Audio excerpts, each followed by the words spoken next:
दोस्तों Marvel zombies series Disney plus Hotstar पर आ चुकी है, जो कि कंटिन्यूएशन है व्हाट इफ सीजन 1 एपिसोड 5 की। तो इस सीरीज में टोटल 4 एपिसोड्स हैं, लगभग 30 मिनट्स के ईच। तो आज हम इसके बारे में पूरी बात करेंगे। तो पहले अगर आपको याद ना हो तो व्हाट इफ सीजन 1 एपिसोड 5 का मैं प्रीव्यू आपको दे देता हूँ। सब शुरू होता है जब ब्रूस बैनर यानी हल्क अर्थ पर वापस आता है थैनोस के खिलाफ वॉर्न करने के लिए, पर उसे एक और ही नाइटमेयर मिलता है। अर्थ पर ऑलरेडी एक ज़ॉम्बी वायरस फैल चुका है जो क्वांटम रेल्म से आया है। जब हैंक पिन ने अपने वाइफ जैनेट को रेस्क्यू करना चाहा, वायरस ने पूरा प्लानेट खत्म कर दिया और हमारे हीरोज भी बचे नहीं। एवेंजर्स जैसे heroes iron man, captain America, Hawkeye और डॉक्टर स्ट्रेंज सब ज़ॉम्बीज बन गए। सिर्फ कुछ सर्वाइवर्स बचे हैं, स्पाइडरमैन, होप वैन डाइन, बकी, शैरन कार्टर, ओकोय और ब्रूस बैनर। ये लोग मिलकर एक क्योर ढूंढने निकलते हैं, एक ट्रांसमिशन के सोर्स तक पहुंचने के लिए जहां कोई सॉल्यूशन हो सकता है। जर्नी के दौरान उन्हें पता चलता है कि विजन ने माइंड स्टोन के थ्रू ज़ॉम्बीज को रोकने का एक तरीका ढूंढा है, लेकिन ट्विस्ट यहाँ है उसने अपनी प्यार की वजह से वांडा को एक ज़ॉम्बी होते हुए भी जिंदा रखा है और बाकी लोगों को उसके लिए सैक्रिफाइस कर रहा है। मतलब विजन अपने दिल और ड्यूटी के बीच फंस गया है। फाइनली सर्वाइवर्स एक रिस्की प्लान बनाते हैं माइंड स्टोन को वकांडा ले जाने का, जहाँ शायद क्योर बनाया जा सकता है। लेकिन एपिसोड एक डार्क नोट पर एंड होता है जहाँ रिवील होता है कि वकांडा ऑलरेडी थैनोस ज़ॉम्बी के कंट्रोल में है और उसके पास अब 5 इन्फिनिटी स्टोन्स भी है। मतलब ये कहानी खत्म नहीं होती, ये तो बस शुरुआत है मार्वल ज़ॉम्बीज की, जो अब हमें देखने मिल रही है 4 एपिसोड्स। अब बात करते हैं मार्वल ज़ॉम्बीज। तो मार्वल ज़ॉम्बीज शुरू होती है यंग एवेंजर्स के इंट्रोडक्शन के साथ, जहाँ हम देखते हैं केट बिशप, कमला खान, रिरी विलियम्स और फ्राइडे इन आयरन मैन सूट, जहाँ पर उन्हें एक ट्रांसमीटर मिलता है जो क्वांटम आइसोटोप्स रेडिएट करता है और ये ट्रांसमीटर शायद ज़ॉम्बी प्लॉक को ठीक कर सकता है। तो ये सब ट्रांसमीटर लेके निकलते हैं शील्ड बेस, जो कि ओहायो में रास्ते में जाते हुए ये सब ज़ॉम्बीज के बीच में फंस जाते हैं और फिर एंट्री होती है हमारे ब्लेड की, जो कमला को रेस्क्यू कर लेता है, पर इनके बाकी फ्रेंड्स नहीं बचते हैं एक्सेप्ट रीडी विलियम, जो कि एंटीट्यूड लगा लेती है पर उसे दिखाया नहीं जाता आगे। ओहायो शील्ड बेस पहुंचने पर कमला को मिलते हैं द न्यू एवेंजर्स, मतलब येलेना, रेड गार्डियन। जब ट्रांसमीटर शील्ड के मदरबोर्ड में इंस्टॉल करते हैं तब इन्हें पता चलता है कि ये ट्रांसमीटर डिजाइन किया गया है to contact an intergalactic authority, Nova Corp. जब तक ये सब पता लगा ही रहे होते हैं तब तक ज़ॉम्बी हुड आ जाते हैं, जिनकी लीडर हैं Wanda Maximoff, the queen of dead.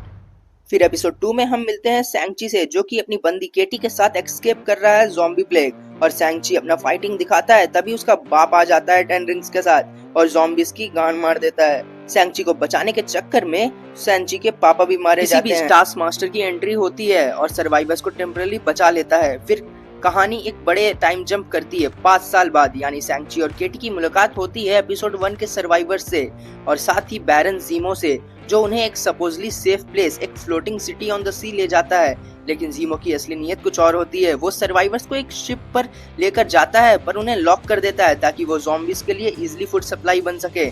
इस बेट्रेयल के बाद नए एवेंजर्स टीम एक नए खतरे का सामना करते हैं, नेमोर, जो एक रूथलेस मछुआरा ज़ॉम्बी किंग बन चुका है। नेमोर के साथ एक इंटेंस फाइट होती है शिप के ऊपर, जहां पानी और ज़ॉम्बीज दोनों उनके खिलाफ होते हैं। काफी स्ट्रगल के बाद सर्वाइवर्स किसी तरह बचकर निकल जाते हैं और अपने नेक्स्ट डेस्टिनेशन डिसाइड करते हैं, न्यू एसगार्ड, जहां उनके लिए एक उम्मीद मिल सकती है।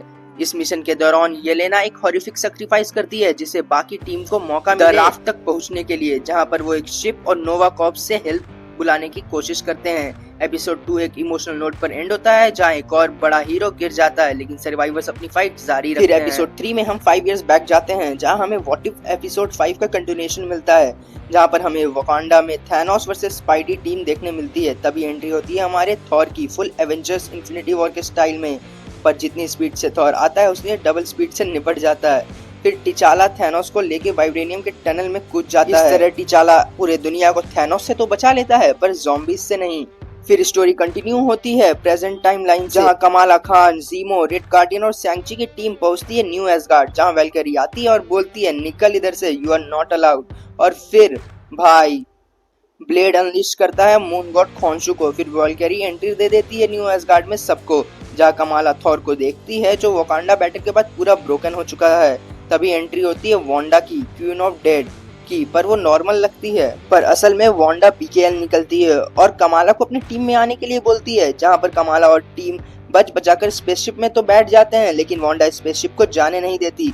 इसी बीच थॉर आता है और वांडा को बचाता है, आई मीन फाइट करता है और कमला और टीम के लिए टाइम बाई करता है ताकि वो उधर से निकल सके। और कमला और टीम आउटर स्पेस में जाते हैं, ट्रांसमीटर का यूज करते हैं नोवा कॉर्प्स को बुलाने के लिए, पर यहाँ एक ट्विस्ट आता है कि नोवा कॉर्प्स पहले से ही वहाँ होते हैं और गार्ड कर रहे होते हैं पूरे प्लानेट को कि कोई इस प्लानेट से निकलकर बाहर ना जाए ताकि वायरस यूनिवर्सल ब्लॉक ना बने। नोवा कॉर्प अटैक कर देते हैं कमाला खान एंड टीम पर डिसइंफेक्शन प्रोटोकॉल ब्रीच करने के लिए और डिस्ट्रॉय कर देते हैं सबको, पर सब गिर रहे होते हैं अर्थ पर। तभी एक पोर्टल खुलता है और ये सब बच जाते हैं और पहुंच जाते हैं कमरताज। अब कमरताज पर सब बचे हुए हीरोज असेंबल हो गए हैं और हमें पता चलता है कि टिचाला ने जब वर्ल्ड को बचाया था तब थैनोस ने इतनी ज्यादा एनर्जी सर्च की थी कि वो सब कुछ डिस्ट्रॉय कर रहा था। तभी ब्रूस बैनर मतलब हल्क ने सारी एनर्जीज को कंटामिनेट किया और वो बन गया इस यूनिवर्स का एंकर, जहाँ पर सब हीरोज असेंबल होते हैं एक फाइनल बैटल के लिए against Wanda, queen of dead. Wanda अपनी आर्मी लेकर पहुंचती है एंकर पर अटैक करने के लिए जो कि हल्क है, और हल्क पूरा टक्कर देता है। तभी बचे हुए हीरोज की भी एंट्री हो जाती है बैटलफील्ड में और लड़ाई चलती है हीरोज वर्सेस ज़ॉम्बीज के बीच में। इन फाइट में एक एक हीरोज गिरने लगते हैं। वांडा अपनी ज़ॉम्बी हुड के साथ पावर ले लेती है। वांडा के पास इन्फिनिटी स्टोन्स का भी पावर आ चुका होता है क्योंकि हल्क ने उन स्टोन्स को एब्जॉर्ब कर लिया था पहले। जब सिचुएशन बहुत खराब हो जाता है कमला रिकुलेंटली वांडा को अपनी पावर्स देने के लिए मजबूर हो जाती है। वांडा एक मैजिकल एक्सप्लोजन यूज करती है और कमला वेक्स अप अपने रूम में। सारी चीजें नॉर्मल दिख रही है, उसके पेरेंट्स, उसके फ्रेंड्स सभी सही हैं, लेकिन उसमें एरर है, रियलिटी ग्लिचिंग दिख रही है। कमला को फ्लैशेस दिखते हैं, ज़ॉम्बी वर्ल्ड के रीरी वॉर्न कर रही होती है नथिंग इज रियल। ये सजेस्ट करता है कि वांडा ने एक इल्यूजन क्रिएट किया है जिसमें सब नॉर्मल दिख रहा है लेकिन असली वर्ल्ड अभी भी ज़ॉम्बी एपोकलिप्स में है। और यहीं पर ये सीजन खत्म हो जाती है मार्वल ज़ॉम्बीज की। तो अब मार्वल ज़ॉम्बी सीजन 2 जरूर आएगा और हम देखेंगे कि कैसे रीरी कमला को वॉर्न करेगी और शायद बचने का तरीका निकाला जाए उसमें। तो दोस्तों अगर आपको इसकी एंडिंग एक्सप्लेनेशन वीडियो चाहिए तो हमें कमेंट में ज़रूर बताएं। बाकी मार्वल ज़ॉम्बीज का ये सीजन काफ़ी अच्छा था जो कि मार्वल के डार्कर साइड को एक्सप्लोर करती है और इसकी डेफिनेटली सीजन 2 आएगी। अगर आपको हमारी एक्सप्लेनेशन वीडियो पसंद आई हो तो सब्सक्राइब ज़रूर करें एंड थैंक यू।